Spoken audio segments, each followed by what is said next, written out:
Boom! What is going on, ladies and gentlemen? Happy Sunday to you all, and welcome to another live beer review. Today, we're going to be taking a look at a pretty interesting and a little bit special beer today, because, of course, you guys know by now, I'm a huge fan of Adroit Brewing Company. They're out of Purcellville, Virginia. I would consider them probably my favorite brewery of all time. And they came out with a series of beers that kind of based themselves off music when it comes to, like, picking different like subgenres within like the heavier style of music and all this stuff. I know they have classic rock. Let's see, they have a thrash metal. What else? I know I've had the black metal, and today we're going to be taking a look at their doom metal, which is considered an extra special bitter. So we're gonna have to go do a little bit of a history lesson when it comes to this kind of style of beer, because it's a very interesting and it's an older style.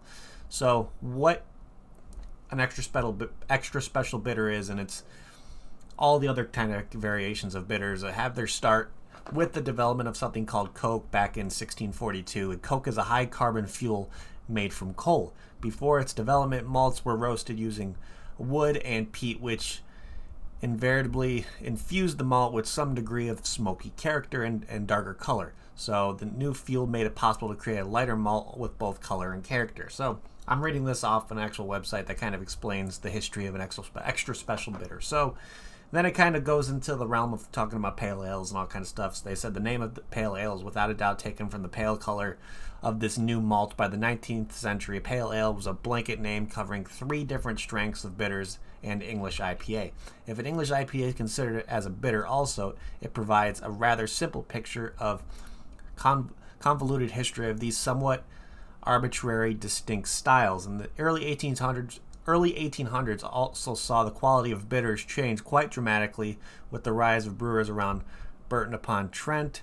The water from the area carried an unusual load of calcium sulfate, which gave a light, clear complexion and a very clean, robust hop character to their beer. It is also served with yeast nutrient. Of course, that's what we add in our beers as well, and it allows healthy yeast to quickly do its work, and broadening bitters availability and competition, building fertile ground for bitter to flourish. Even today, there's no really good classify the difference between an ordinary best and an extra special bitter. Other than it's just strength and ABV and all that kind of stuff. So it all kind of started. Best way I can describe what an extra special bitter is, you can probably say it's the step below like an IPA and your kind of American pale ale. So it's like, I guess it was something that was called that before the name pale ale came around. Of course, a lot of the time the English pale IPA and all that kind of stuff happened a long time ago. So being called an extra special bitter is kind of an older style. Of course, it's the change of like how the malt was roasted and all that kind of stuff, with coke being a thing and all that kind of stuff, a new fuel to roast the malt. So I think it's a very interesting kind of concept of a very old style of beer. So I'm pretty damn excited to give this guy a try. Of course, knowing that there's a lot of like different, like, this kind of beer definitely has a heavy malt character to it, but there's also it takes advantage of a lot of use of English hops and all that kind of stuff. I know William, actually I'm trying to think of some hops that you can use to kind of with this style. Look in here, where's the frickin', let's see, because it kind of talks about what a common kind of hops that are used with this one. Okay, so you got East Kent Goldings, and Fuggles is probably a common style for this. And then this website I'm looking at kind of gives you some different breweries that make this kind of style of beer. Because I'll tell you right now, not a lot of breweries make this kind of style, just because they're most likely just going to either brew like your normal American pale ale or just like a West Coast style IPA, or get any other style of IPA. They're not really going to go out of their way to make an extra special bitter. So when it comes to this being something I've always wanted to try, sure, it's definitely a new kind of style of this, almost in the realm of being a pale ale kind of thing. So I'm excited to see what this kind of take on it is. So I'm expecting there to be a pretty heavy malt character to it. Of course, it almost has a degree of having some similar flavors to a lager, even though you're not lagering it with the yeast and all that kind of stuff. If you're lagering a beer, it's lower temps, and the yeast is actually, if I remember correctly, if it's a lager, the yeast is doing its work from the bottom. When your normal beer, the yeast is going to be doing its work from the top of the beer in the fermenter. So I just think this is Yeah, the London Pride ESB would be a UK example. Yeah, and then we got examples of, let's see, there's a bunch of places within. Okay, so they also have the Fuller's ESB from Fuller's Brewing Company, Ian. But then we got some Elysian makes an extra special bitter. We got a brewery in South Korea who makes one. We got Black Mesa Brewing Company in Oklahoma City. Bend Paddle makes an extra special bitter. Let's see, Flying Fish makes one, and then Community Brewing Company makes an extra special bitter down in Dallas as well. So, yeah, I wouldn't say this is a very common style of beer, but I'm also really kind of intrigued to see if it brings more malty flavors up front, if there's still a decent kind of bitterness when it comes to the hop character of it. But who knows, I might get those notes of like caramel, biscuity kind of almost stuff you would expect in a lager kind of situation, but with a little bit more of a hoppier kind of bitterness to it. So I'm pretty damn excited. Of course, the temperature when it comes to drinking the style of beer, they recommend around like 50 degrees. So of course I took it out of the fridge like an hour ago just to kind of get it going up to room temp a little bit. So let's crack this thing open and see if we get on the nose with this guy, because I'm really, really intrigued. If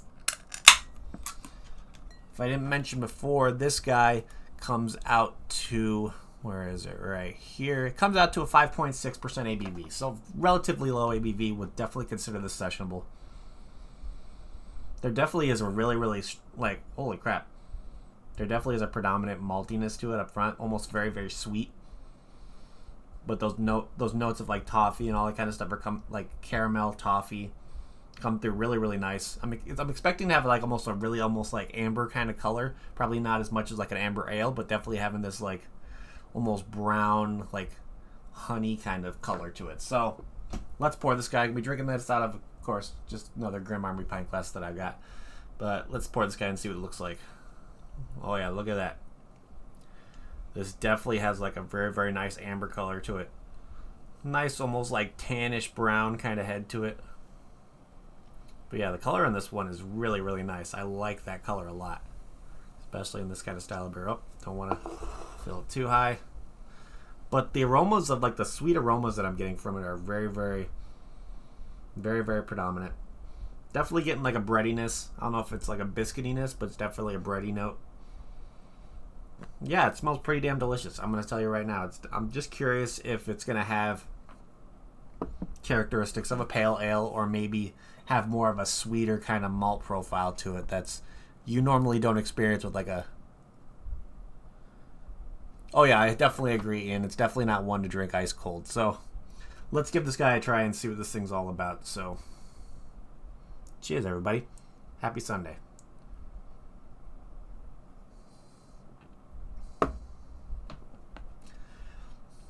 Whoa. Okay, that's crazy. That is absolutely... Because there's so many different things I get from this. It almost reminds me of an amber ale, but then you get the bitterness that kind of reminds you of like a drier pale ale. It's like, see, that is a crazy combination. I've never thought I'd taste a beer that's almost on the realm of being heavily malty, having that sweet maltiness on the nose, but then right when you get it, it's very, very dry, bitter hoppiness coming through. But it's definitely hit you in the face kind of dry, hoppy bitterness, almost herbal kind of bitterness. But yeah, but then right at the end, you start getting more of those sweet kind of flavors, a little bit more of the toffee and caramel kind of flavors coming through that kind of linger more. So the bitterness just hits you right away, then it kind of washes down, and then you still get that lingering sweetness, which I think is really nice. It's a very, very unique style of beer, that's for sure.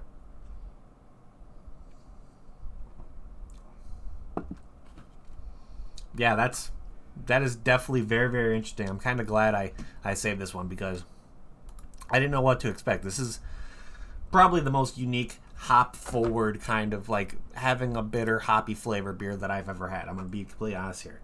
I've never had a beer that tasted like this when it comes to just having those sweet malty profiles and still having that very, very predominant hoppy herbal bitterness to it. So I think that's really, really cool. I love trying new styles of beer and just kind of having something blow my mind when it comes to just a beer tasting different than I normally know of. So going over here, trying to find a beer that's similar to this might be a little difficult. Of course, when I went onto this website, I read all this stuff off of learn.kegerator.com, talking about the extra special bitter, kind of style and how it originated, the history of it. So it's a really interesting read. So if you're definitely interested to see what it's all about, I'll post the link in the chat right now. It's definitely a really cool read, talking about different water temps and all that kind of thing with the malt profiles and different malts to use if you want to try to make an extra special bitter. There's so many different things that you want to like be aware of and all kind of stuff. And then of course finding a similar beer to this, of course I mentioned this public ale from Community Brewing Company in Dallas. It's called Redfish from Flying Fish in Somerdale, New Jersey. We got one called the 14-0 ESB, which is from Bent Paddle. Then we got Endless Skyway bitter ESB from Black Mesa Brewing Company. Then we got the Queen's Ale ESB from Hitchurito from Seoul, South Korea, which I think is pretty cool. We got the Wise ESB from Elysian Brewing Company, and then you got the Fuller's ESB from Fuller Brewing Company in London, England. So, has won 24 awards since 1974. That Fuller's ESB has won a lot of awards, so that's probably going to be the most, I would say, if you want to try the most, like, I guess you could say legendary of this kind of style, I would probably put the Fuller's ESB from Fuller's Brewing Company to be, because 24 awards since 1978, yeah, they're going to be having some kind of just prowess to them and all kind of stuff. So this is, it's hard for me to talk with this kind of beer because it's cool. It's very, very cool to kind of try something that you've never experienced flavor profile wise before.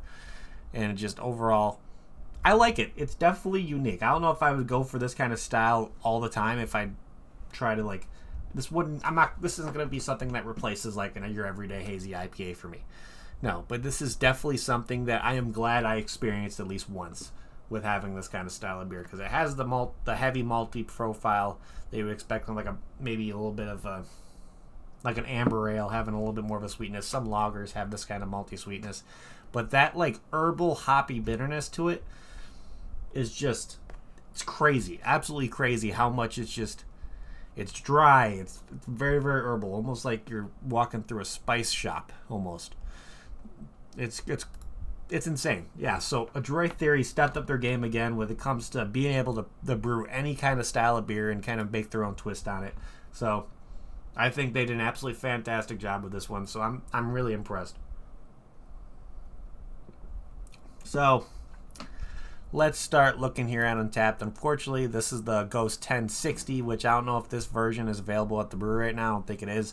I'm not sure when they're going to be coming out and making the Doom Metal back in rotation anytime soon, because they bring it back a couple times, I think, but they kind of change it up a little bit. So what the description reads on Untapped of this Doom, which is the Doom Metal Extra Special Bitter, which is, it says, prominent malt flavors with toffee and biscuit are carried through a copper red body, complemented by slightly spiced floral and honey notes derived from classic English hops. Assertive bitterness fills out the finish, providing balance to a sweeter malter body. Yeah, it's pretty close to that. For me, I get the sweetness up front. I get most of the sweetness on the nose, but then right when you take your first sip, that herbal spice forward, hoppy bitterness hits you right like a freight train, and then it mellows out very quick, and you start getting a lot of those like toffee, caramel, bready flavors that are the lingering flavors that stick on the tongue a little bit more, which I think is nice. It's very, very nice. And seeing here, it's a 5.6% ABV, so I think that is well in the realm of being sessionable, even though I don't know if this would be a beer that I would sessionably drink, like have more than one of these at a time. I don't think I would. But, and with over 445 ratings, this one has an average rating of 3.8 out of 5, which isn't bad, especially for something that's a little bit more of a complex style. It's not going to be your everyday pale ale or anything like that. There's a lot more going on to this one than you'd expect, and I don't think anybody, my friends, let's check this one in, because I think when I bought this one, I think I only bought one because it was like in a pack or something. I don't remember why I only bought one of these, but I like this one. Let's see what other people are saying on the global ratings of this guy. So somebody here gave it a 3.25. We got a 4 out of 5 here. We got a 4.75 out of 5. Purchased at Adroit Theory, saying I think I had this during the anniversary celebration, but if not, this is one of my favorite styles of beer. Cheers, delicious. So this guy definitely enjoyed it. Let's see. We got a 3.5 here. We got a 4.25. He drank this at Disney's Fort Wilderness Resort and Campground. So he probably brought it down to Florida with him. Let's see. Looks like this is okay.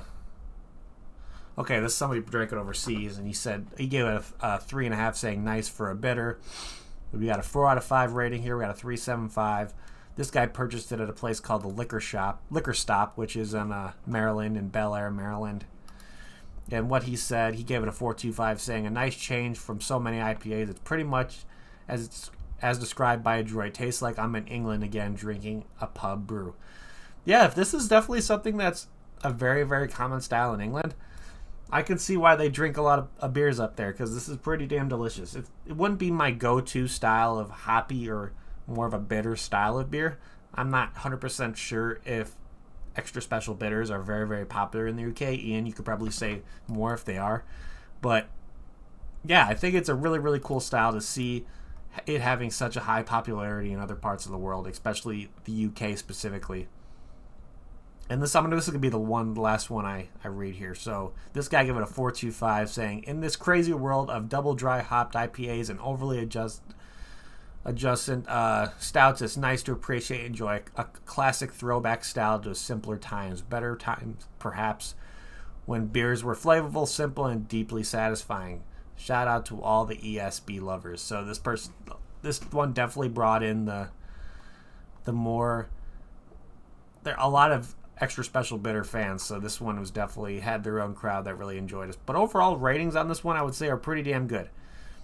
With it only having a 3.8%, of course, some people tried it, probably most likely didn't expect what the flavors that they were getting out of that one, but to be honest, I like the flavors in this one. I like the heavy malty sweetness in it. I like that herbal spice bitterness to it from the hops.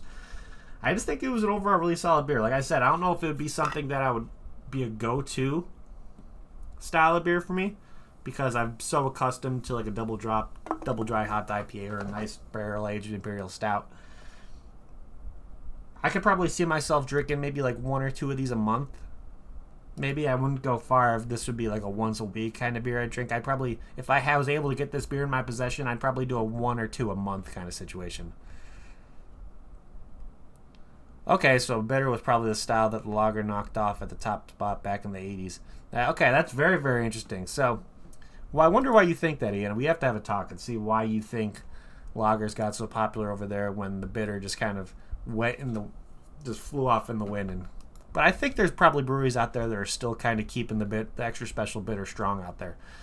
But with all that being said, let's start trying to figure out what we're going to be doing for ratings over here on our end with this guy. So, of course, first thing we like to look at here is the can art. And, of course, Adroit Theory nailed it yet again with some amazing can art.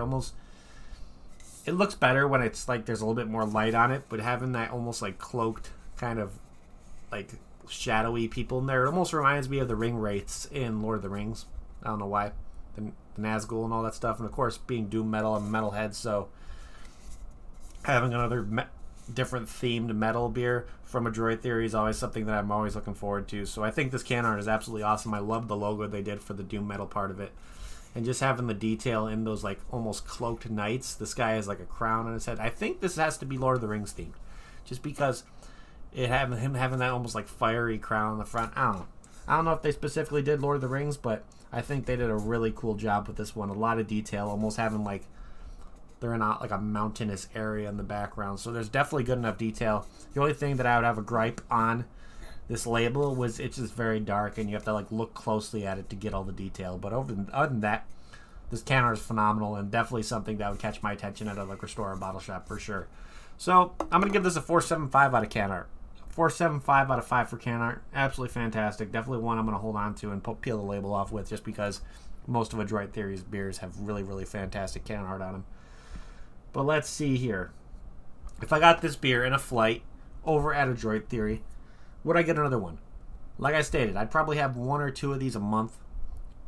If I had this in a flight, I'd probably be okay with just having that. I'd definitely take a 4-pack home just to have it stored, just because I think this is a really cool style to have every once in a while and to introduce other craft beer fans too, just because, like the guy said, on Untapped. It kind of brings you back to more simpler times, to where there wasn't as many crazy different styles of beer out there. Of course, not as complex. You're just looking for an extra special bitter that kind of brings you back to days of old situation. I think that's really cool. So I wouldn't get another one if I got into Flight, but I would still get a 4-pack to bring home, if that says anything for you guys. So with that being said, I think my final rating on this guy, let's see, Alco Pops were big after that. Spirits-wise, vodka took over from Scotch now. Gin is really big. Okay, interesting. So it looks like people are just kind of stepping away from beer and kind of moving over to the spirits and all that kind of stuff. So that's interesting. But yeah, for my final rating on this guy, I'm going to give this a very solid 7.5 out of 10. I like it. Definitely something that I wouldn't mind drinking again. But like I stated, it's a very, very unique style. It's a very, very heavy when it comes to hoppy bitterness and spices and herbal flavors. So I would definitely enjoy drinking this again, but it wouldn't be something that I would like, oh, I'm going to have multiple of these in a night. No, not at all. But I think it's this. If you're a craft beer fan, I think this is a style of beer that anybody who's a fan of craft beer need to try, just to kind of show you what making beer was like back in the day, and having this style that was very, very popular when it comes to the 19th century and all that kind of stuff, I think is really, really cool. So yeah, I think that's where I'm gonna leave it. 7.5 out of 10 for this one. I'm a rating. Absolutely delicious. But other than that, let's see. I think that is pretty much what I have for you guys today. So thank you everybody in chat for hanging out. You guys are awesome. If you haven't yet, please hit that like button. It would help me out a lot. Also, if you're new to the channel and like what you see, make sure to hit that subscribe button as well, along with that notification bell. It'll let you know when I ever go live to another review. I know I got a review planned for tomorrow for you guys, so keep an eye out for that. And of course, you can always shoot me a follow on all my different social media platforms. Of course, you got my Instagram, where you'll be seeing where I do hand checks of stuff that I'm be reviewing that day, plus all the shenanigans that I do over at Fibs when it comes to brewing and all that kind of stuff of brewery things.